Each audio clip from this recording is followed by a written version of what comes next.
Bonjour à tous et bienvenue dans cette conférence sur la construction d'un baromètre qualité de vie au travail. Je me présente, je suis Yves Badoil et je suis chargé de mission à la RAC Île-de-France. Alors, en 2 mots, je vais vous présenter le réseau ANACT. Donc, c'est pour ceux qui ne le connaîtraient pas, c'est un réseau dont la tête est l'Agence nationale pour l'amélioration des conditions de travail, et donc qui est un organisme paritaire qui dépend du ministère du Travail. Et en région, les ARACT représentent le réseau l'ANACT. Voilà, donc nous avons des missions qui sont les suivantes. Principalement l'accompagnement d'entreprises pour améliorer leurs conditions de travail, et en particulier les PME-PMI. Nous cherchons aussi, puisque nous sommes paritaires dans la construction, à développer le dialogue social de façon à ce qu'il devienne constructif. Et puis, nous avons aussi pour mission de service public de capitaliser sur les expériences, les interventions que nous faisons, et de les mettre à disposition des entreprises, et aussi de les mettre à disposition des politiques publiques. Voilà, donc si nous en venons au sujet, un petit mot sur la pratique en Île-de-France sur la mise en place de baromètres. Donc, disons, nous avons commencé en 2007 à utiliser cette technologie pour mettre en œuvre des baromètres plutôt centrés sur les risques psychosociaux. Et puis, à partir de 2013, on a développé ces questionnaires de manière plus large en allant sur des champs qui touchent davantage à la qualité de vie au travail. Puis, certaines entreprises qui les ont mis en place en ont fait un outil de veille, c'est-à-dire qu'elles les reproduisent tous les 2 ans, par exemple. Et donc, ça permet de voir les évolutions en tendance. Et puis, nous avons aussi été sollicités pour faire des baromètres sectoriels, par exemple sur les services à la personne. Nous avons aussi utilisé ce type d'outils pour faire des évaluations d'expérimentation. Par exemple, le télétravail, vous le mettez en place.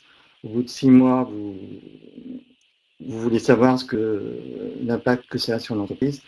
On peut utiliser cet outil-là également. Alors, la première question à se poser, c'est qu'est-ce que c'est qu'un baromètre qualité de vie au travail? J'ai là-dessus deux petits points à souligner. D'abord, un baromètre social, c'est un questionnaire qui va faire remonter les perceptions de collaborateurs. Donc le mot perception est important puisque il ne s'agit pas de la réalité concrète prescrite telle que on le voudrait, mais c'est bien la perception, ce que ressentent les salariés. Et donc ça peut poser un certain nombre de questions ou d'interrogations, mais si c'est une perception, en quoi c'est intéressant? Parce que c'est pas forcément les chiffres qu'on nous donne, par exemple sur la charte de travail, sont un peu éloignés de la perception qu'en ont les salariés. Bon, on reviendra sur cette question-là tout à l'heure. Et puis la démarche que nous avons construite au fil des ans, c'est une démarche qui se veut un vrai dispositif où la concertation joue un rôle très important, quel que soit le moment de la démarche, que ce soit au moment de l'élaboration des questionnaires, de l'interprétation des résultats et de la mise en œuvre de plans d'action. Alors, je vais revenir sur cette question de la charge de travail. Alors, je vois que je l'avais prévu en dynamique, tant pis, ça ne passe pas comme ça. En général, la charge de travail, elle est prescrite. Elle est prescrite parce que on a besoin de savoir combien de stylos je vais produire dans l'heure, ou combien de dossiers je vais analyser, etc., en combien de temps. Voilà. Donc il y a une charge de travail qui est prescrite. Mais cette charge de travail prescrite, en général, elle ne se réalise pas telle qu'on l'a prévu. Donc, il y a ce qu'on appelle la charge de travail réel qui est ici. Cette charge de travail réel, eh bien, elle ne correspond pas à la charge prescrite parce que chacun le sait, le téléphone sonne, les mails arrivent, et puis on peut être interrompu par un collègue qui, voilà, bon. Donc, et puis il y a les aléas, un matériel qui ne fonctionne pas exactement comme on veut, voilà. Donc la charge réelle, elle fait varier déjà la perception qu'on peut en avoir, puisque par exemple, si on est interrompu souvent, ce qu'on doit faire en 1 heure, on va peut-être le faire en plus de temps, 1h10, 1h20, ça dépend. Voilà. Et puis, la troisième composante de cette charge de travail, c'est la charge perçue. Et donc, c'est cela qui va remonter dans un questionnaire. Essentiellement, on va être sur de la charge, enfin de la perception. Cette perception-là, alors, j'avais 2 petites icônes qui se superposent, mais qui vous dit, bon, là, c'est la charge de travail perçue comme un challenge. L'icône qui était dessous, c'est une charge vécue comme un fardeau, voilà. Tout simplement pour dire que la perception, on ne la décide pas à partir de ce qu'on a pu observer de la charge prescrite ou de la charge réelle. Il y a, cette perception, elle s'insère dans un contexte un peu systémique, où il y a un certain nombre de facteurs qui vont jouer sur cette perception. Supposons par exemple que je suis bien inséré dans une équipe, j'ai un soutien de mon manager, j'ai de la reconnaissance de mon travail. Peut-être que cette charge de travail, je vais la ressentir comme un vrai challenge. Bon. Mais par contre, si je suis dans une équipe où les relations sont tendues, où le climat est difficile, où j'ai j'ai des difficultés à maîtriser les compétences pour réaliser cette charge, évidemment, la charge perçue va être difficile. Donc, voilà. Et donc, quand on va faire l'analyse d'un questionnaire, il faudra surtout ne pas extraire un item et les réponses qui, voilà, la charge de travail, elle est perçue comme forte, bon, très bien, mais il faudra l'analyser au regard des réponses sur les autres facteurs qui auront été questionnés, et puis ensuite confronter cette analyse-là, donc avoir une analyse systémique un petit peu des réponses, et puis ensuite le confronter à cette charge prescrite et à cette charge réelle par l'observation du travail. Mais ça, c'est dans un deuxième temps. Le questionnaire va vous indiquer, vous donner des indications sur ce qui marche bien finalement, ce qui est satisfaisant, ce qui alimente le bien-être au travail, et puis ce qui fait plus problème, contrainte, et ce qui est reçu évidemment comme un malheur ou une insatisfaction. Alors, s'il y a un aspect que je n'ai pas souligné aussi, c'est que ce que j'appelle le paradoxe de l'observateur.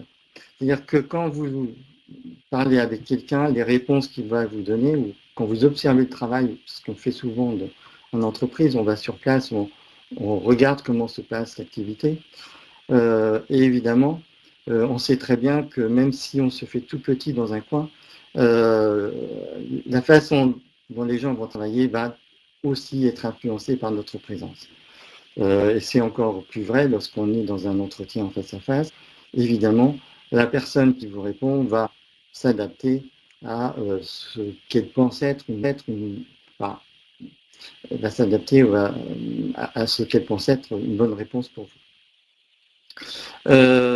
Lorsqu'on est devant un questionnaire, les choses sont un petit peu différentes puisque, a priori, il n'y a personne.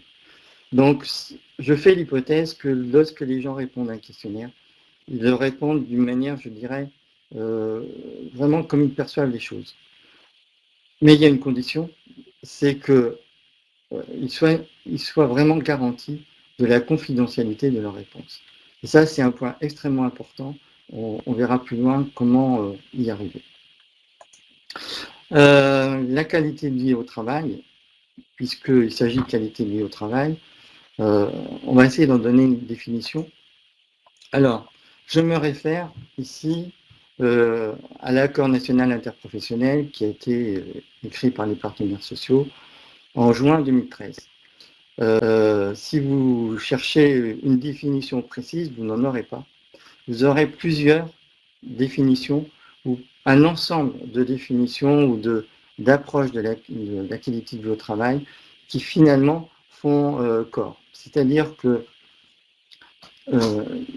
dans cet accord national interprofessionnel, la qualité de vie au travail est, je dirais, définie comme une chaise à 3 pieds, ou un trépied, si vous voulez. Pour que ça tienne debout, il faut qu'il y ait 3 pieds. Le premier, c'est ce qu'on appelle la perception individuelle et collective. Voilà, donc les partenaires sociaux ont déjà défini la qualité de vie au travail comme la perception d'un bien-être collectif ou individuel. Voilà. Si on s'arrête à cette première définition, on est insatisfait parce que qu'est-ce qu'il a produit, comment elle arrive, qu'est-ce qui peut la dégrader à un moment donné, et puis le fait d'être dans une position de bien-être, qu'est-ce que ça produit en termes de performance et d'efficacité, on ne le sait pas. Et donc, la deuxième pied du trépied, si on peut dire, c'est que la qualité de vie au travail est définie aussi comme un processus d'amélioration continue. Et donc, c'est la capacité de l'entreprise à faire appel ou à investir dans l'intelligence collective. C'est-à-dire que les salariés vont être considérés, par exemple, comme des acteurs, comme des parties prenantes dans la définition, l'organisation, etc. Voilà. Et puis, le troisième point d'appui de l'activité, c'est le fait qu'elle doit aboutir à des résultats opérationnels. Et donc, pour les salariés, c'est important d'avoir une capacité à agir sur les conditions de réalisation de leur travail. Et c'est ça qui va garantir l'efficacité et la qualité de vie et la qualité du travail tout court. Alors, ensuite, la qualité de vie au travail, les champs d'application, enfin les champs qu'elle recouvre, comme vous le voyez, sont extrêmement divers, puisque ça va de l'égalité des chances, aux relations de travail au climat social, à la santé au travail, l'employabilité, le développement professionnel, le contenu du travail, le partage et la création de valeur. Donc, c'est un certain nombre d'items qui sont extrêmement nombreux. La difficulté, c'est qu'on ne pourra pas mettre dans un questionnaire ou un baromètre l'ensemble de ces items. Et donc, un premier enjeu de la concertation dans le dispositif, ça va être de définir les enjeux prioritaires. Et donc, nous avons mis en place une démarche qui essaie justement de respecter les trois fondamentaux de la QVT, c'est-à-dire l'expression des salariés, la concertation et puis l'action. Alors, la première chose que l'on fait, donc voilà, c'est déclencher une dynamique atteinte. Donc, on est sur un portage paritaire avec une restitution aux salariés. Donc là, on est dans la dynamique, le processus lui-même, faciliter l'expression collective et la garantie de confidentialité qui est très importante, l'engagement de la direction, parce que si l'engagement de la direction n'est pas là, on va faire un baromètre, et puis derrière, qu'est-ce qui se passe? S'il ne se passe rien, vous ne le referez pas une deuxième fois. Et dans ces conditions-là, on peut avoir des taux de participation qui sont de l'ordre de 60% assez facilement. Produire de l'action, bien évidemment. Et la première chose que l'on met en place quand on démarre ce type de dispositif, c'est la constitution d'un comité de pilotage paritaire. Alors, ce n'est pas forcément une réplique du CHSCT ou du CE, c'est une instance qui va être évidemment qui va durer le temps du baromètre et qui va être paritaire, mais qui va être constituée aussi de personnes qui sont représentatives, qui connaissent bien l'entreprise et les différents métiers. Il va garantir le caractère concerté de la démarche. Évidemment, on est là aussi pour l'aider à conduire sa mission. Alors, il a un rôle très important puisqu'il a un rôle dans la communication sur le dispositif auprès des salariés. C'est lui qui va élaborer ou adapter le questionnaire aux spécificités de l'entreprise. Et puis, c'est aussi lui qui va analyser les résultats, ou nous aider à les analyser, puisque les personnes du comité de pilotage ont une connaissance de l'entreprise que nous n'avons pas, nous. Donc, on ne peut pas se contenter d'afficher des résultats comme ça. Et puis, les pistes d'amélioration ou d'action vont être aussi le fait du comité de pilotage. Alors, dans la démarche globale, comme je vous l'ai dit, on commence par la mise en place d'un comité de pilotage. L'étape suivante, c'est l'élaboration et l'adaptation du questionnaire. On peut faire en parallèle, donc ça c'est une étape qui dure 2 ou 3 séances. En parallèle, on peut faire une communication interne sur le dispositif. L'idéal, c'est qu'elle soit conduite de manière paritaire. Et puis ensuite, on diffuse le questionnaire. Alors, soit on le diffuse de manière électronique, soit pour certains publics qui n'ont pas accès à un ordinateur facilement ou qui ont un usage difficile, on va avoir un processus papier de transmission de questionnaire papier. En général, nous l'envoyons directement chez le salarié et nous le restitue par enveloppé. Ensuite, vient une phase d'analyse des résultats, toujours avec le comité de pilotage. Là aussi, il faut 2 à 3 séances pour digérer les résultats, puisque en général, on génère beaucoup de chiffres, et puis il faut les analyser. Les analyser de la manière dont je vous ai parlé au début, en disant, voilà, on a ces réponses-là, comment on peut les relier, qu'est-ce qu'elles veulent dire, et comment on peut les interpréter. Et puis, on va ensuite aller sur la proposition de plan d'action et une restitution aux salariés qui est très importante. Alors, en général, on ne va pas restituer les chiffres tels quels parce que ça fait des volumes importants. On va restituer une synthèse de quelques pages ou des points importants. Voilà, mais il faut absolument qu'il y ait une restitution aux salariés. C'est fondamental. Pour la question de la confidentialité, c'est quelque chose auquel je tiens, on peut se jouer à 2 niveaux la confidentialité. Elle se joue déjà dans le processus. Donc, par exemple, un questionnaire papier ne passe jamais par l'entreprise pour nous. Ça va de l'ARACT au domicile du salarié et ça revient directement chez nous. Et électroniquement aussi, ça garantit, enfin, il y a un lien unique qui garantit la confidentialité. Mais ça ne suffit pas. Vous avez dans tout questionnaire une partie profil. Et là aussi, c'est très important d'élaborer, d'utiliser des critères qui vont, dans lesquels le salarié ne pourra pas se reconnaître. Pas se reconnaître ou pas se sentir reconnu. Et donc, à un moment donné, on va être obligé de filtrer un peu les critères qu'on veut. Par exemple, dans une entreprise de 100 salariés, on ne pourra avoir que 2 critères. Parce qu'autrement, si on fait des tris par critères, on va très vite tomber sur des groupes d'individus très restreints, voire des personnes.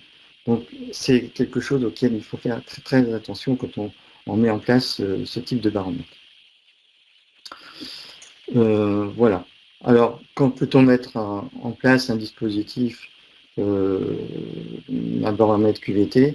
Eh bien, dans une démarche de ce type, qui est une démarche QVT, par exemple, on peut s'en servir comme outil de diagnostic au démarrage. On peut s'en servir comme outil de veille sociale, une fois qu'on a conduit la démarche et puis qu'on veut réutiliser, par exemple, l'outil de diagnostic qu'on a mis en place au début. On peut aussi l'utiliser comme un outil d'évaluation spécifique. Par exemple, on veut mettre en place le télétravail. Bon, on expérimente, on évalue. On veut mettre en place un accord sur la déconnexion. On le met en place pendant 6 mois, on évalue. Et on peut très bien utiliser ce type d'outil. Voilà. Bon, les conditions de réussite, vous pouvez les lire. Je pense qu'on pourrait en rajouter encore, et vous en auriez certainement à rajouter. Comme je vois que le temps passe rapidement, je vais vous demander de m'envoyer quelques questions si vous en avez, auxquelles je répondrai évidemment volontiers.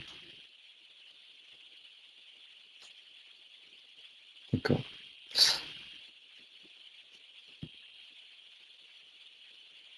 Bien, il semblerait qu'il n'y ait pas de questions qui soient remontées encore. Si.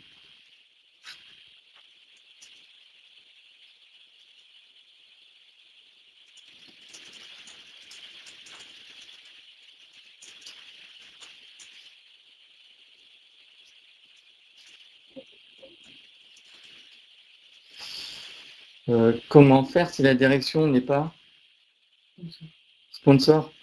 Je suppose comment faire si la direction n'est pas partie prenante. Bien, c'est très difficile d'avoir ce type de démarche.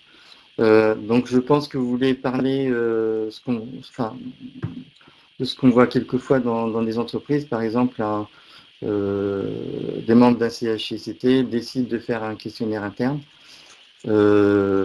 Alors, j'ai vu effectivement ce type de démarche qui est pratiquée de manière parfois parfaitement professionnelle d'ailleurs.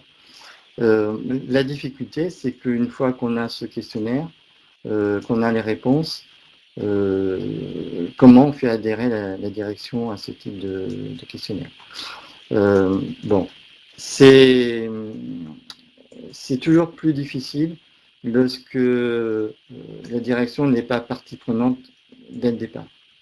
Il n'est pas sûr qu'un questionnaire élaboré par des représentants des salariés puisse avoir le même niveau de persuasion. Voilà. Parce que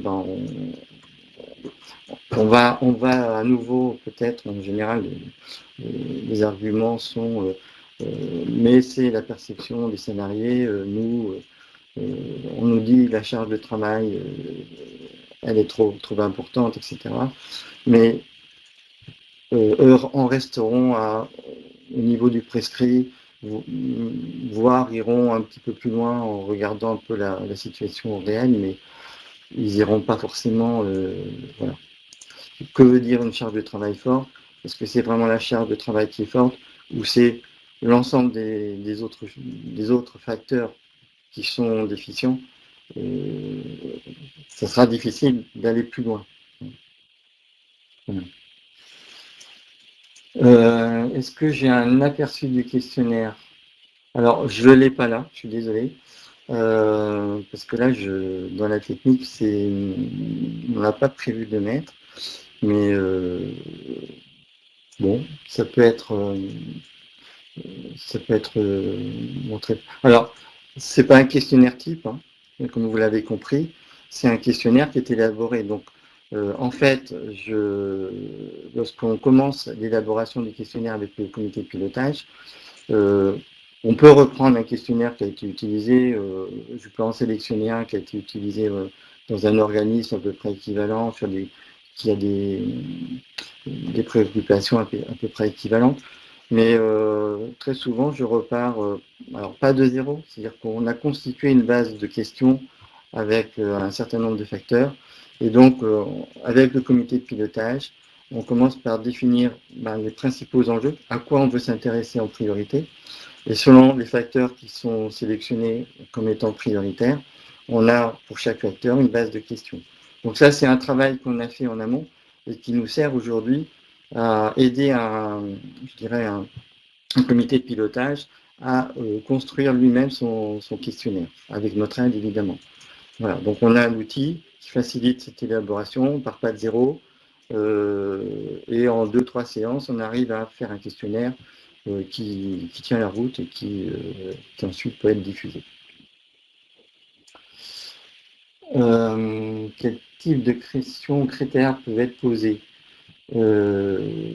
Alors là, sur les types de questions, écoutez, je pense qu'on a, si vous connaissez ou si vous regardez un petit peu le questionnaire Summer par exemple, ou bien vous avez le WOC, vous avez un certain nombre de questionnaires. Vous savez, on retrouve à peu près toujours les mêmes questions en fait. Hein. Le tout, c'est de trouver la question formulée de la bonne façon pour l'entreprise. Ensuite, avez-vous des exemples de situations où le baromètre n'a pu être exploité?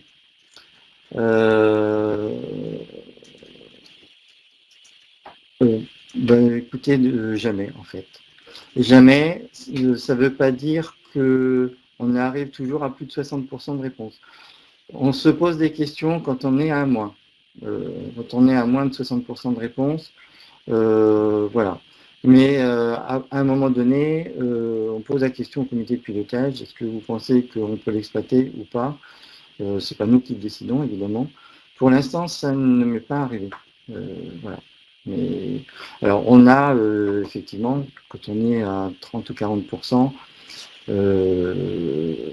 alors souvent on est à 30 ou 40% sur l'ensemble du questionnaire, mais pas forcément sur l'ensemble des établissements. Par exemple, si on a eu plusieurs établissements qui ont été impactés par le baromètre, vous en avez un qui aura quand même répondu à plus de 60%. Et puis une autre partie, un autre site qui aura répondu, ou une autre direction, ou un autre service qui aura pratiquement pas répondu. Donc voilà, il y a toujours dans un questionnaire moyen d'exploiter tout ou en partie. Avez-vous des questionnaires standards ou élaborez-vous le questionnaire sur mesure client par client? La réponse, je crois que je viens de la donner, c'est on fait du sur mesure. Voilà. C'est pas un questionnaire standard, c'est un questionnaire adapté, élaboré par l'entreprise et qui est censé répondre aux préoccupations de l'entreprise aujourd'hui, et principalement aujourd'hui. Pour expérimenter une démarche QVT, le baromètre seul peut-il suffire pour créer un plan d'action? Alors, je dirais non. Un baromètre ne peut pas suffire à lui seul à élaborer un plan d'action. Il faut qu'il y ait... Bon, le baromètre va nous donner un certain nombre d'indications, va nous amener à nous interroger sur des situations, par exemple, que ni les représentants du personnel, ni la direction avaient anticipé, on avait vu, et ça se produit très souvent. Et donc, à certains moments, un plan d'action, alors évidemment, il y a des choses qu'on va mettre en plan d'action tout de suite, parce que c'est évident et parce que ça va de soi. Mais parfois, on a des remontées d'informations qui demandent à ce qu'on aille creuser un peu plus les choses et faire une analyse sur place plus fine, hein, c'est clair. Et donc, ça peut permettre en partie de faire un plan d'action, mais c'est rare que ça permette d'aller au fond des choses quand même, puisque il va falloir faire dialoguer les dimensions perception, prescription et travail réel quelque part. Et tout ça, c'est de là, c'est en regardant tout ça qu'on va arriver à construire un plan d'action qui tient la route. À quel niveau un questionnaire peut refléter la réalité de la situation? Ben oui, évidemment.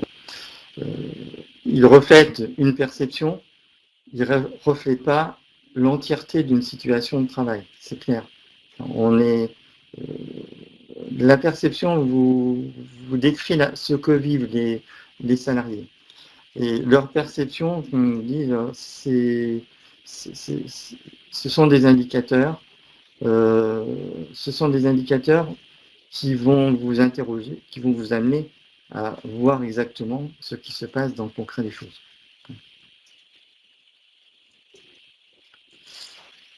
Alors, comme la restitution du baromètre, synthèse, le plan d'action doit-il être expliqué aux salariés? Alors, évidemment, lorsqu'on fait une restitution aux salariés, il est toujours plus intéressant et recommandé d'avoir quand même déjà des pistes d'action ou de dire, voilà, on a identifié ce problème-là, on va continuer l'analyse, on va aller plus loin, on va creuser, on va réaliser un certain nombre d'observations complémentaires ou d'analyses complémentaires. Ça, c'est très important. Autrement, ben, le rendu des salariés du baromètre sous forme de synthèse ne suffira pas.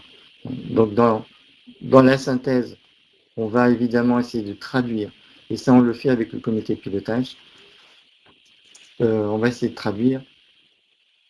Non, c'est fini. Comme ça. Ouais. Attends.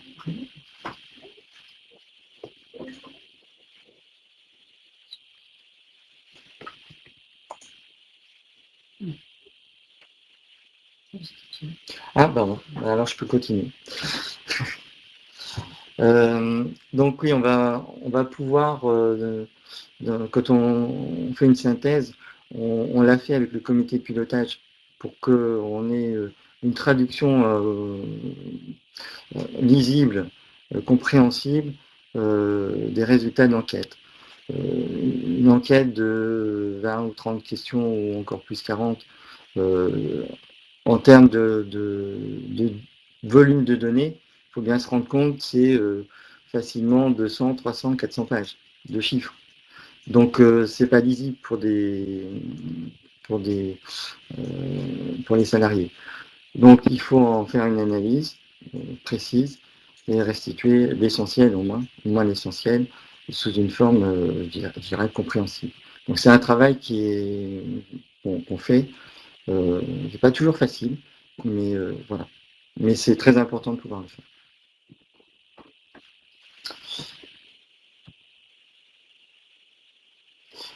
Alors quelqu'un m'a posé une question sur l'enquête E. Est-ce qu'elle peut servir de baromètre QVT? Alors je dois dire que je ne connais pas très bien cette enquête. Donc je ne sais pas répondre à la question. Quel est le coût d'un accompagnement par NARACT? Alors, pour nous, c'est un dispositif qui demande à environ 10 à 12 jours d'investissement de notre part. Voilà. Donc, après, on a un coût de journée qui est de l'ordre de 1300 € jour. Donc, vous faites le calcul. Par contre, si c'est une entreprise de moins de 250 salariés, donc qui répond aux critères de PME, PMI, à ce moment-là, une partie est prise en charge par, par des fonds qui viennent soit de nos financeurs publics ou de l'ANACT. Voilà.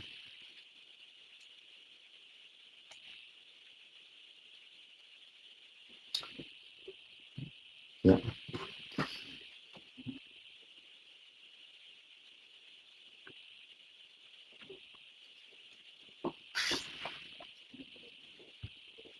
Bien, écoutez, je vous remercie de m'avoir écouté.